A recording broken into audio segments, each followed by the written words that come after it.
চতুর্থ শ্রেণীর বিজ্ঞান অষ্টম অধ্যায় মহাবিশ্ব এবং পৃষ্ঠা হচ্ছে 61 এর সমাধান। তো 2025 সালের অষ্টম অধ্যায় মহাবিশ্ব বিজ্ঞান সমাধান দেখার জন্য অবশ্যই সাবস্ক্রাইব করতে হবে আমার চ্যানেল, কারণ সবার আগে এই চ্যানেলেই ভিডিও আপলোড করা হয়। তো এই জন্য সাবস্ক্রাইব তো অবশ্যই করতে হবে। তো এখন ভিডিওটি শুরু করা যাক। এখানে প্রথমে শূন্যস্থান আছে। শূন্যস্থানে বলা আছে সৌরজগতের যে বস্তু পৃথিবীর চারিদিকে ঘুরে তা হলো ড্যাশ। তো তা হলো কি? উত্তর হবে তা হলো চাঁদ। চয় চন্দ্রবিন্দু আকার দ চাঁদ। 2 নম্বরে আছে সূর্য একটি ড্যাশ যার নিজস্ব কোনো তাপ এবং অন্যান্য শক্তি রয়েছে। তো সূর্য একটি নক্ষত্র। দন্তের ন ক্ষীয় এ নক্ষত্র। তো 3 নম্বর আছে আমাদের পৃথিবী ড্যাশ একটি গ্রহ। তো আমাদের পৃথিবী এর মধ্যে ধরবে না, আমি এখানে লিখি আমাদের পৃথিবী দন্তের সকার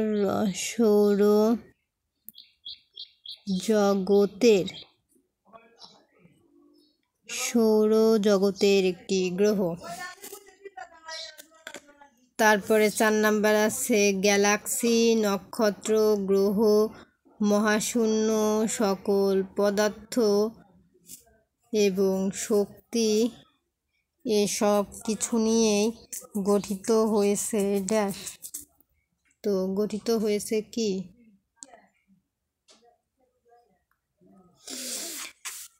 মহাবিশ্ব। ম হয়াকার বয়রসি তালবস্যয় বয় মহাবিশ্ব। তো আমরা শূন্যস্থান কমপ্লিট করলাম। এখন চলে যাব 2 নাম্বার উত্তরে। 2 নাম্বারে কি লেখা আছে? সঠিক উত্তরে টিক চিহ্ন দাও। 1 নাম্বারে আছে নিচের কোনটি নক্ষত্র? ক পৃথিবী, খ বুধ, গ সূর্য, ঘ চাঁদ। তাহলে কি হবে? গ সূর্য। তারপরে আছে সূর্য এবং পৃথিবীর মধ্যে নিচের কোন গ্রহটি রয়েছে? ক মঙ্গল, খ শুক্র, গ বৃহস্পতি, ঘ শনি। তো সঠিক উত্তর হবে খ শুক্র।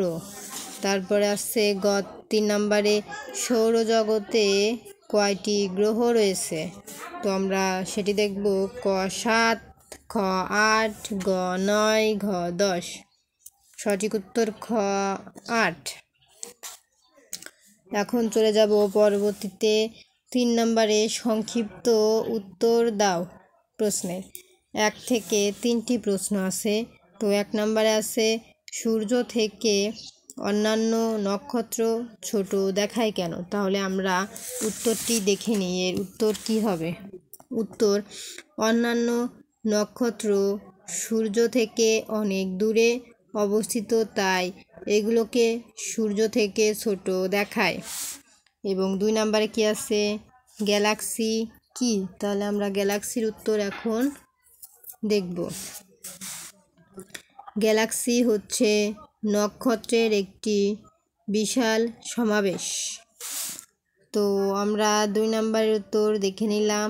এখন চলে যাব 3 নম্বর সমাধানে। তো 3 নম্বরে কি আছে? 3 নম্বরে আছে নক্ষত্রমণ্ডল কি? তাহলে আমরা উত্তরটি দেখে নিই। রাতের আকাশে বিশেষ আকৃতি সম্পন্ন নক্ষত্র জোটকে নক্ষত্রমণ্ডল বলে। তো এই ছিল আমাদের 3 নম্বরের সমাধান। তো 4 নম্বরে আছে বর্ণনামূলক প্রশ্ন। এখানে 1 থেকে 3টি দেওয়া আছে। 1 নম্বরে আছে চাঁদের কয়টি দশা আছে তা বর্ণনা করো। তাহলে আমরা প্রথম উত্তরটি দেখব। পৃথিবীকে আবর্তনের সময় পৃথিবীর দিকে মুখ করা চাঁদের আলোকিত অংশের পরিমাণ ভিন্ন ভিন্ন হয়। এর ফলে চাঁদের বিভিন্ন দশার সৃষ্টি হয়, যেমন কখনো চাঁদকে বড় এবং গোলাকার দেখায়, আবার কখনো তা ছোট এবং অর্ধ গোলাকার দেখায়। চাঁদের উজ্জ্বল অংশের এই আকৃতি পরিবর্তনই হলো চাঁদের দশা। চাঁদের 8টি দশা বা পর্যায় রয়েছে। প্রতি 28 দিনে চাঁদ তার আগের অবস্থায় ফিরে আসে। তো এই ছিল আমাদের চাঁদের কয়টি দশা বর্ণনা করা। তো আমরা জানলাম চাঁদের কয়টি দশা, 28টি। এখন 2 নাম্বার সমাধান করব। 2 নাম্বারে আছে গ্রহ ও নক্ষত্রের মধ্যে পার্থক্য কী। তাহলে আমরা উত্তর দেখে নিই। গ্রহ ও নক্ষত্রের মধ্যে পার্থক্য নিচে দেখানো হলো। গ্রহের নিজস্ব আলো নেই। নক্ষত্রের নিজস্ব আলো আছে। 2 গ্রহ নক্ষত্রকে কেন্দ্র করে ঘুরে, নক্ষত্র গ্রহকে কেন্দ্র করে ঘুরে না। 3 গ্রহ নক্ষত্রের তুলনায় বড় হয় না। 3 নক্ষত্র গ্রহের তুলনায় অনেক বড় হতে পারে। তো এই ছিল আমাদের 2 নম্বরের সমাধান। এখন চলে যাব 3 নম্বর প্রশ্নে। সৌরজগৎ কী নিয়ে গঠিত। তাহলে আমরা উত্তরটি দেখে নেই। সৌরজগৎ কী নিয়ে গঠিত? উত্তর সূর্য ও তার চারিদিকে ঘূর্ণায়মান গ্রহ, উপগ্রহ, গ্রহাণু, ধূমকেতু, ধূলিকণা ও গ্যাস নিয়ে সৌরজগৎ গঠিত। মহাবিশ্বে যে বিশালাকার বস্তুগুলো সূর্যকে কেন্দ্র করে ঘুরে তাই গ্রহ। সৌরজগতের গ্রহগুলো হলো বুধ, শুক্র, মঙ্গল গ্রহ, পৃথিবী, মঙ্গল, বৃহস্পতি, শনি, ইউরেনাস এবং নেপচুন। চাঁদ হচ্ছে পৃথিবীর একমাত্র উপগ্রহ। তো আমরা উত্তরটি দেখে নিলাম। এখন আমরা দেখব বাম পাশের বাক্যাংশের সাথে ডান পাশের বাক্যাংশের মিল।